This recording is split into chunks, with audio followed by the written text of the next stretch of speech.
Assalamualaikum warahmatullahi wabarakatuh. Senang sekali hari ini saya, Pak Didin, Guru Bahasa Indonesia, kembali bertemu dengan kalian dan kalian pun tampak ceria dan bahagia. Benar ya? Tidak ada yang sakit ya?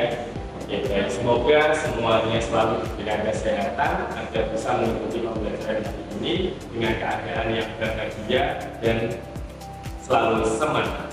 Oke, anak-anak, untuk kegiatan hari ini, sebelum kita masuk ke pembelajaran, alangkah baiknya kalian bisa memimpin doa terlebih dahulu. Mohon berdoa saat memimpin doa dimulai. Doa dapat diakhiri. Nah, anak-anak, adapun materi yang akan kita pelajari hari ini adalah soal-soal bahasa Indonesia SNBT. Bahasa Indonesia SNBT itu kan terangkum dalam beberapa sub. Ada PPU, pengetahuan dan pemahaman umum, lalu ada PBN, pemahaman bacaan dan menulis, dan juga ada literasi bahasa Indonesia. Nah, tetapi kali ini kita hanya akan fokus pada PBN dan PPU. PBN, pemahaman bacaan dan menulis ini cukup banyak materinya, dimulai dari ada huruf, kapital, huruf kecil, ejaan, tanda baca, ya. Kemudian kalau PPU ada gagasan utama, kalimat efektif, kalimat umpan. Ya, ini yang akan kita bahas nanti. Tetapi tentu tidak semuanya. Kita hanya akan fokus pada materi PBN yaitu tanda baca dan materi PPU yaitu kalimat tidak efektif. Saya akan mengawali dengan menulis soalnya terlebih dahulu.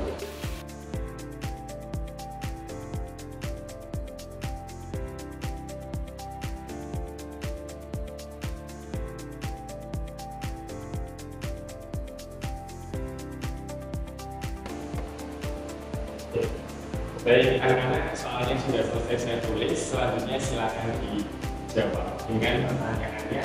Kayaknya penggunaan tanda baca yang tidak tepat terdapat pada kalimat. Ya, kalimat yang mana? Jadi tanda baca itu kan banyak ya. Tanda baca itu bisa tanda titik, tanda koma, tanda seru, tanda tanya, tanda petik tunggal, tanda petik ganda, tanda hubung, dan lain sebagainya. Tanda pisah, tanda hubung, tanda penghubung, tanda kurung, dan itu pun juga ada. Tetapi kalian bisa langsung dengan cermat fokus pada tanda yang ada dalam satu teks ini, dalam 5 kalimat ini. Ada tanda apa saja?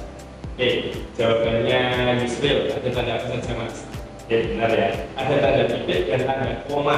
Nah, sementara kalau kita membahas tanda titik, otomatis untuk mengakhiri kalimat. Semuanya di teks ini tanda titik untuk mengakhiri kalimat. Ya, benar ya. Maka sudah pasti benar. Ya, dan selanjutnya kita fokus pada tanda koma. Menurut kalian tanda komanya ada di mana saja? Mari kita amati. Yang pertama, pada umumnya ini ada tanda koma.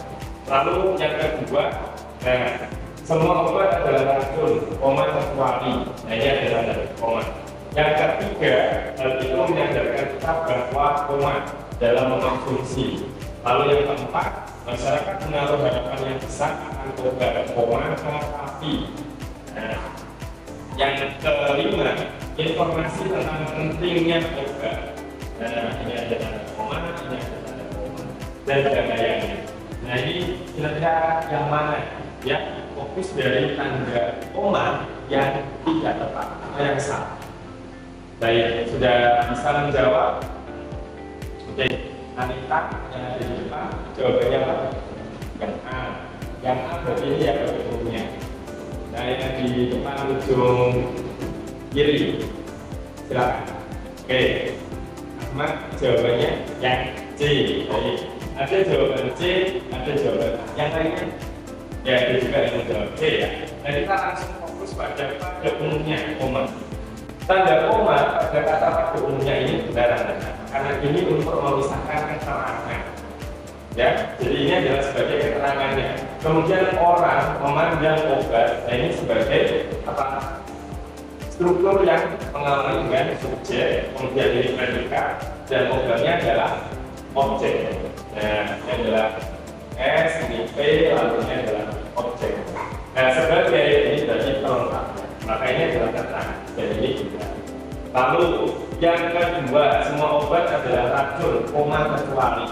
kalian pasti bisa memahami bahwa ada anak kalimat, ada induk kalimat.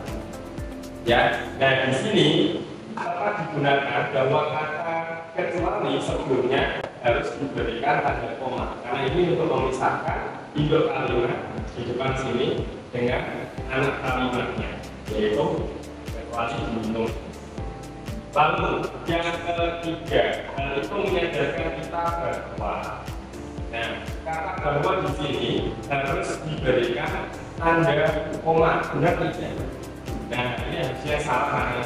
Kenapa ini bisa kita katakan salah? Ya, jadi seharusnya tidak perlu menggunakan tanda koma, karena bahwa ini menduduki sebagai pelengkap, maka tidak perlu ada tanda koma. Maksudnya bagaimana? Kalau kita menghilangkan yang depan, ya dalam mengonsumsi obat kita harus memperhatikan dosis. Nah, ini maksudnya apa? Dalam mengonsumsi obat kan tidak bisa kita pahami kalau tidak kita baca depannya.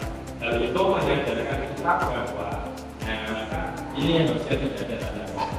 Sementara untuk nomor 4, ya sebelum tetapi perlu diberikan tanda koma. Kenapa?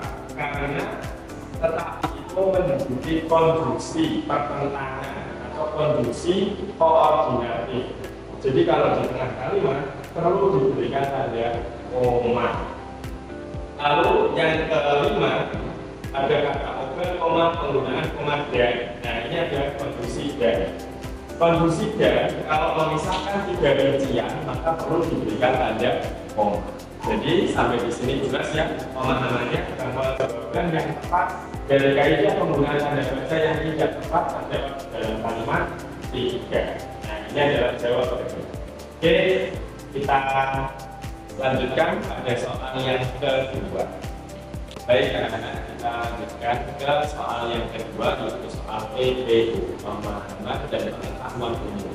Nah kali ini soalnya yang ditanyakan adalah kalimat tidak efektif ada pada kalimat yang berapa atau berapa. Jadi ada kalimat nomor 3, 4, 5, 6 atau 7. Nah ada pun kalimat efektif itu yang dipengaruhi oleh beberapa hal. Yang pertama adalah paduan kalimat. Nah kalimat bisa dikatakan padu kalau memenuhi unsur S, P, subjek dan predikat. Ada objek boleh, ada pelengkap boleh, ada keterangan juga boleh. Jadi minimal ada S dan P-nya. Lalu kalimat efektif juga bisa ditandai dari kesejajaran atau keparalelan.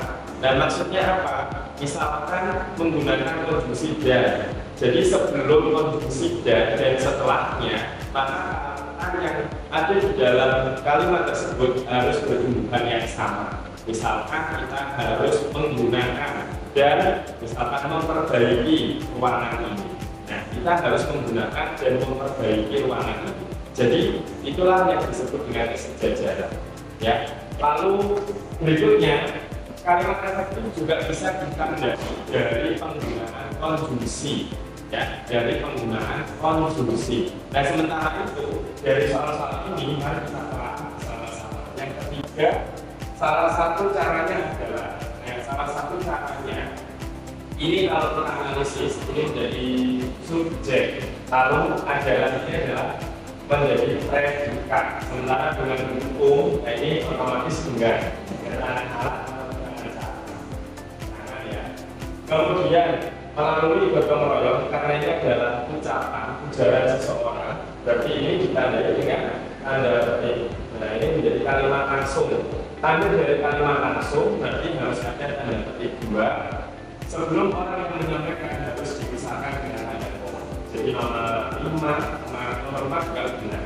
Lalu nomor 5, demi mensukseskan vaksinasi COVID-19 di dalam negeri, nah kami bersama perusahaan di sektor swasta tengah menggelar vaksinasi gotong royong.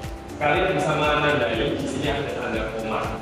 Ya, nah kenapa ini ada tanda koma? Karena di sini ada konjungsi demi. Demi itu sama dengan untuk, berarti tujuan.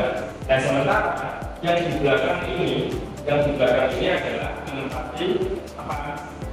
Induk kalimat. Atau bisa juga disebut sebagai klausa inti. Nah, ini adalah induk kalimat. induk kalimat. Sementara yang di atas ini adalah anak kalimat. Nah, kalau anak kalimat mendahului induk, berarti sebenarnya ini butuh yang namanya tanda koma. Jadi ini adalah konjungsi. Oke, nomor 15 ya.